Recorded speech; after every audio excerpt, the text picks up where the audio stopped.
Alrighty, guys, good morning. It is 5:22 a.m. and another day out on the California Delta. If you guys saw previous videos, the reason we're spending so much time out here is because we're actually practicing for a pretty big tournament, maybe the biggest tournament of the year. Coming on up this weekend, it's a Yakka Bass KBF 2-day event, 3 total tournaments, and as difficult as the Delta has been fishing this year, I want to make sure that every opportunity to go fishing, we dedicate it to the Delta to really try to dial it in, figure out a bite, figure out an area. And in the previous couple trips, you know, we've actually caught some fish. It hasn't been skunker days, mostly small fish, catching them on a punch, which is definitely a lot of fun, and a spinnerbait. And even last trip, we finally ran into a big fish of the year, 7.5, 23.25 inch fish, and that was awesome to get. But again, that was a rare moment. Of all the fish that we've caught, that was the only one that was of any real size. Everything else has been between a pound to maybe 2.5. I don't know what's going on with the Delta still, but today we're at another launch. We're at Holland, tracked somewhere I've actually never launched on the map. It offers a few of the same things that I'm looking to fish today just to get dialed. But yeah, last day of pre-fish before the big derby. Hopefully today we can get a little bit more information, gain a little bit more confidence heading into this tournament. So that's the video for today, guys. Morning coffee drinkers, cheers. Hope you enjoy, and let's get this thing started.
Let's get her going, guys.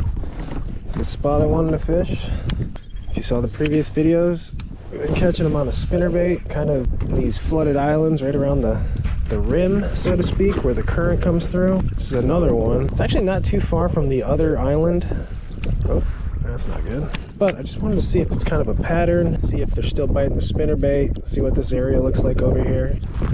I can already tell I don't like this. Crazy shell right here. Bust through this real quick. I've been having a lot of my success on the inside of it. When the tide's moving, tide's a little higher.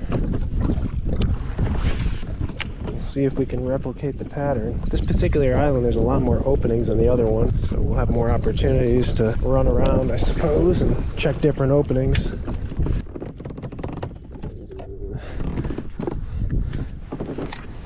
Unstreaked duckweed net. That's what I like to see. I'll do the first throw. Wow, had a little one come try to get her. That was a dainty one, but a blow up. First good duckweed I've seen all year.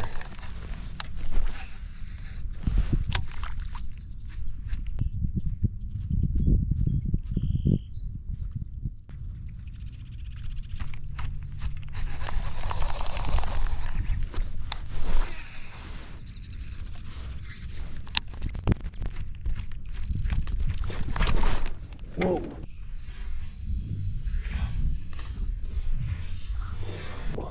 Whoa, I wasn't even paying attention. He missed it though. Man, there are some frog eaters if you can find the duckweed apparently. I don't think it was very big, but it sounded bigger than the first.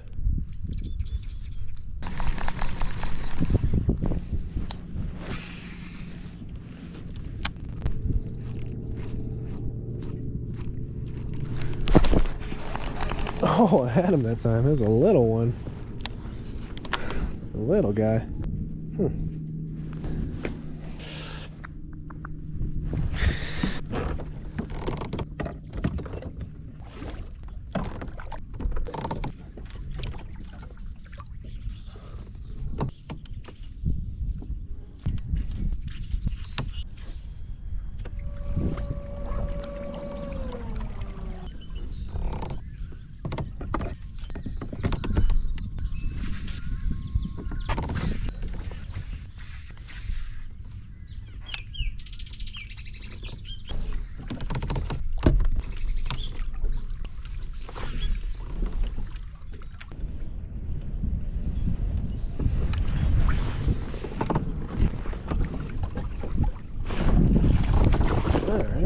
Finally got one. I didn't even catch it, but that counts basically. Small one on a spinnerbait. Another micro, Delta micros, but at least they're still eating the spinnerbait.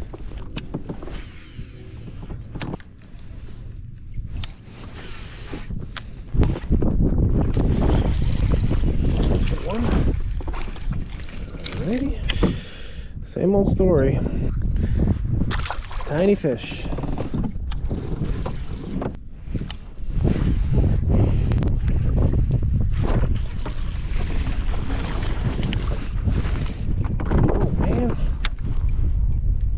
Eating it good. They're not shy.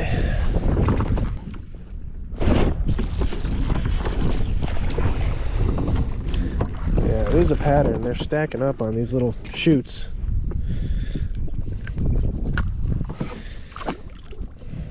This tournament's looking like it'll set up just like numbers. Just try to catch numbers and try to get lucky with one big one. One big bite a day. Maybe a couple of solids. Just don't know. There's a better area out there, or if it's all the same.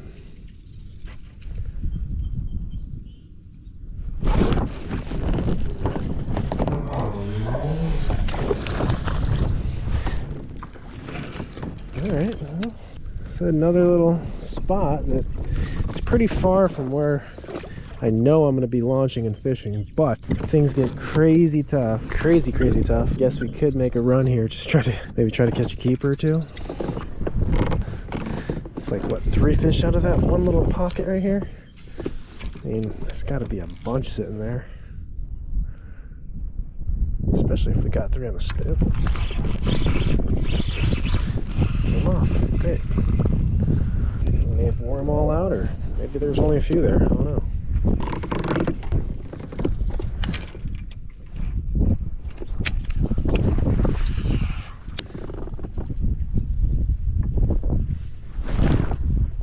Oh my god, I just got broke off. What in the heck? Oh, it just jumps behind me too. Feel bad. Dude's got a big old spinnerbait in his mouth now, unless he spit it. He might have just spit it.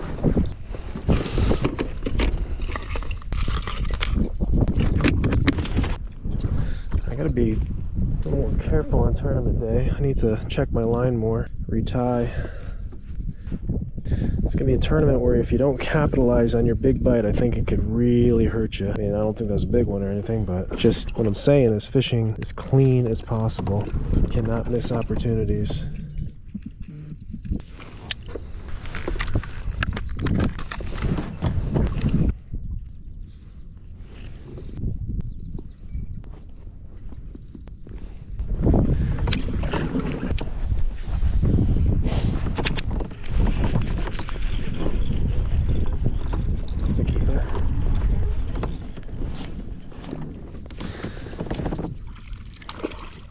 Little keeper. Well, if they're here.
Oh man, where is the big one?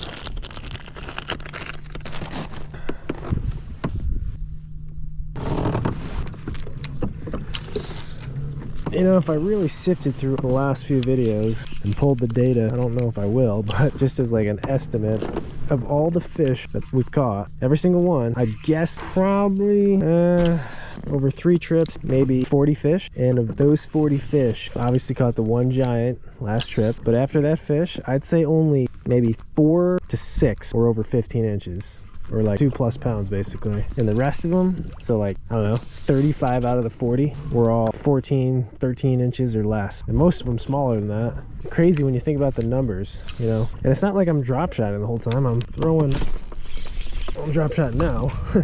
But it's not like I have been drop shotting the whole time. I've been throwing spinner baits, punching, throwing top water, and those techniques usually weed out the smaller fish, but it hasn't seemed to matter. So I don't know. I think just right now the fish that are biting are mainly the smaller class fish. You just have to kind of accept that and deal with it.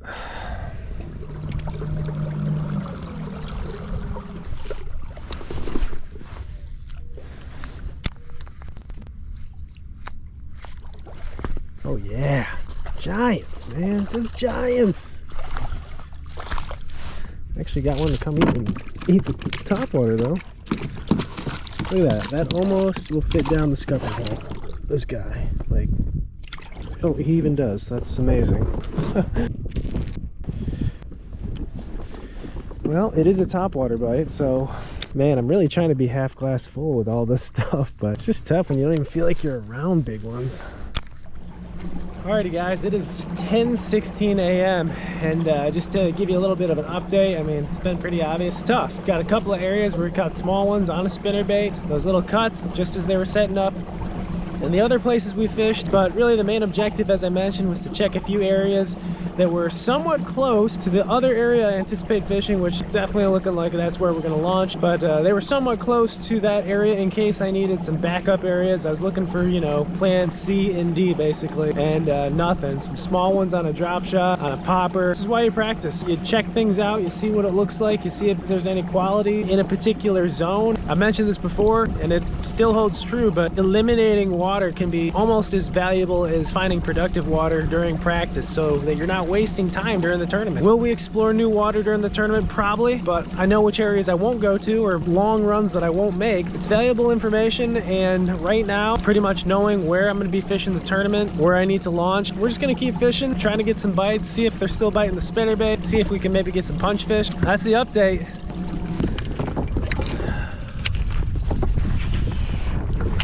Watch, we'll catch like 85 inches worth of bass this afternoon after my little speech. Honestly, that would be a pickle. That would put me in a big pickle. I wouldn't really know what to do, which launch to go to.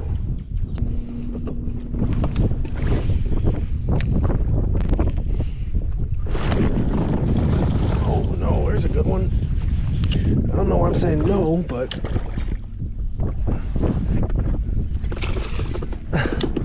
not a giant, but that's a real nice one. Came right out of the grass and smoked it. Those are quality fish right there for a kayak tournament. You can catch 5 of these a day. You're in good shape. Finally got one that's probably about 16 inches. Man. Same thing though, right on this cut. I saw that fish come out of the grass. I mean, it's real shallow right there. It's like 2-3 foot. Can't even hardly cast without getting fouled up on something like this. Just came out and got it. Man, this is the stuff right here. Isolated hyacinth that we should have got a punch fish out of. It's the right depth. The punch bite not being here today is making me a little concerned. I wonder if it's the area or maybe that bite has kind of died off.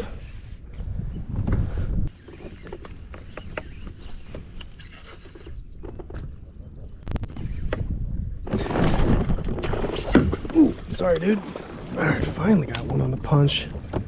Man.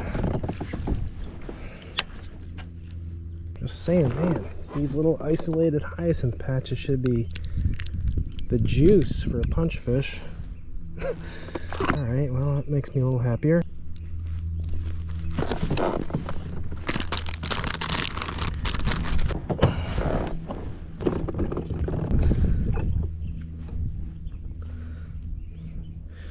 Tide's relatively low, sun's up. Like, conditions wise, fish should be under these mats. The question always is whether they want to eat or not.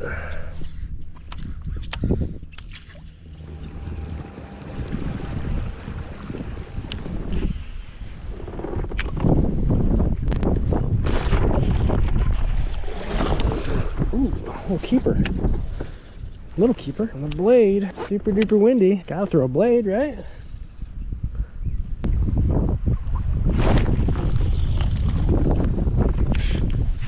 They're biting it hard, I'll say that. No matter what the size, every bite feels like it's a potential decent one. I bet you won't be able to punch one out of here. Should be able to. It's got the right combination, mixture. Oh god, we just call our shots. Not a bad one either. That's actually one of the better ones. Like a 14-incher. Dude, anytime there's a mixture, I'm telling you, there's a fish under there. Just love the combination. It's one of those spots where I was gonna go right by it and I'm like, dude, just stop. It's gonna take you 5 seconds to check it, and it paid off. Always trust your gut.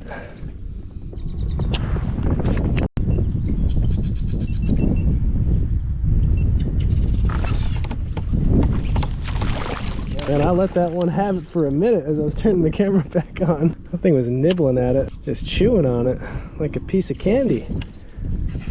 Same mat.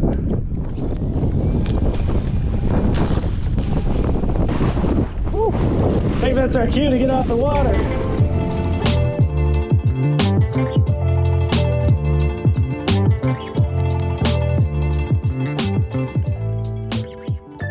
Alrighty folks, 2 o'clock, that is going to do it for today's day out on the California Delta, our last day of essentially pre-fishing before the big tournament come this weekend. Again, we tried a new area today, really to see if we could figure out maybe a pattern or solidify a pattern, see if there was more potential, see if we could catch some spinnerbait fish, some punch fish, and I didn't even know, maybe stumble upon something better than what we had already found. So that was the game plan, that was the mindset going into today. We fished an area that had similar characteristics as the other areas that we've been fishing for practice. Big flooded islands with openings that seem to have a lot of fish grouped up around them, stacked on there when there's some current, whether it be incoming or outgoing tide. But I think the one thing that I've learned is the tide needs to be a little bit higher. That water needs to be just enough so those fish feel comfortable getting up in those areas and feeding. But that's essentially what we found. I mean, we fished for a while without any bites, tried some good looking stuff in the morning, actually found some matted up duckweed, had a couple of frog blowups, though I think they were small ones. But once we got to that island with those openings, that's when we did our damage on the spinnerbait. Same old thing, throwing it around those current breaks, and no big fish, just about the exact same sizes we've been catching these last 2-3 trips, these 8 to 13-inch fish. And don't get me wrong, it's a lot of fun, they're eating it real good, but man, I know I sound like a broken record, but I don't even know. It's like, where are the better quality fish? I can't figure it out. We did that for a little while, and then we made our way to an area that I wanted to fish. It's kind of like our backup to the backup to the backup plan for our other area that I know I'm going to fish, and just to see if there was anything worthwhile that I might, you know, make a long run to during the tournament day, just to maybe pick up a fish or two, or maybe some more water that I could punch or spinnerbait, and really found nothing. I think we caught a couple of fish on a drop shot, small ones, but essentially eliminated a lot of that water, which I said is a good thing. So definitely a positive thing from today is eliminated a lot of water. And at that point, when I didn't find anything in that section, I knew that today really didn't mean much. I'd already checked the areas I wanted to check, so we just kind of went fun fishing, winged it on our way back towards the ramp. Actually got a pretty good one on a spinnerbait, and I was thinking, oh boy, if I start catching bigger fish now, I might have to rethink this whole program for practice. But that was the only one on the spinnerbait. We kept going. The one thing that had me a little concerned is I hadn't had any punch fish all day, maybe one small bite, but nothing in the boat. And I was punching similar vegetation, but maybe it was a time of day thing, a tide deal. I finally started to get on some punch fish. I'm telling you, that hyacinth mixture, and especially hyacinth alone in single clumps up against toolies, that seems to be the right ingredient for for some punch fish, and caught a couple of okay ones doing it, lost one, and other than that, really nothing else. I think we caught a few more little ones on the spinnerbait. Overall, a tough bite. The wind really started to pick up and just moved down that channel, so got off the water safe and sound, and that was the day. Kind of a tough one. I don't even know if we would have had a limit today. I don't even think we would have. If we did, it would be a very small limit, but that seems to be the way it is out on the Delta right now, at least where I'm fishing, at least to the people I'm talking to. This will be a very interesting tournament. 2-day tournament, as I mentioned, 3 different tournaments going on, and a lot of importance to specifically one of them, which I'll go over in the next video. But guys, that is the video for today. Final day of practice out on the California Delta. Next videos, of course, will be the tournament days. Crew's all coming down. We've got some events tomorrow, which is Friday. We've got a podcast with Cast and Crank. We got Toxic Days, the Rusty Porthole. A whole lot of goodness jam-packed into one weekend, so looking forward to that. But as always, thank you guys for watching, for coming along, and I will catch you guys in the next video.